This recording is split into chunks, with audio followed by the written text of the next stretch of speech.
தற்போது குடும்பத்தோடு ஒட்டாமல் தனித்து தன் மகளோடு வாழ்ந்து வரக்கூடிய வனிதாவை பார்த்து அவர் தங்கை பேசியது பலரையும் அதிர்ச்சிக்கு உள்ளாக்கியுள்ளது. அதிலும் நீ எல்லாம் பொம்பளையாடி என்று கேட்ட கேள்வி ஹைலைட்டாக மாறி இணையதளங்களில் தீயாக பரவி வருகிறது. இதற்கு காரணம் என்னவென்றால், நடிகை வனிதா விஜயகுமார் ஏற்கனவே 3 முறை திருமணம் செய்து கொண்டு அந்த திருமண வாழ்க்கையை நிலைத்து நிற்காத காரணத்தினால் விவாகரத்து செய்தார். இந்த நிலையில்தான் இவர் அண்மையில் 4வது திருமணம் குறித்து எதிர்பாராததை எதிர்பாருங்கள் என்று சமூக வலைதளங்களில் பதிவிட்டு தன்னுடைய 4வது திருமணம் விரைவில் நடக்கும் என்பதை மறைமுகமாக கூறியிருந்தார்.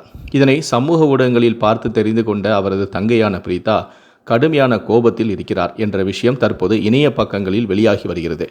மேலும் இவர் வனிதா விஜயகுமார் பற்றி பேசுகையில் கூட, பிறந்த பாவத்திற்காக நீ செய்யும் செயல்களை எல்லாம் எங்களுடைய பேரும் சேர்த்து கிடைக்கிறது.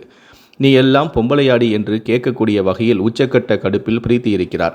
இந்த விஷயமானது இணைய பக்கங்களில் தகவலாக வெளிவந்து பரபரப்பை கிளப்பியிருக்கிறது. இந்த விஷயத்தை அறிந்து கொண்ட ரசிகர்கள் அனைவருமே பிரீதா விஜயகுமாரின் கோபத்திற்கு நியாயம் உள்ளதாகவும் அவர் பேசிய பேசி சரிதான் என்றும் கூறி வருகிறார்கள். மேலும் தற்போது இந்த விஷயமானது ரசிகர்களின் மத்தியில் பேசும் பொருளாகவும் மாறி இருப்பதோடு இந்த விஷயத்தை அவர்கள் நண்பர்களுக்கும் ஷேர் செய்து இணையதளத்தை தெறிக்கவிட்டு வருகிறார்கள்.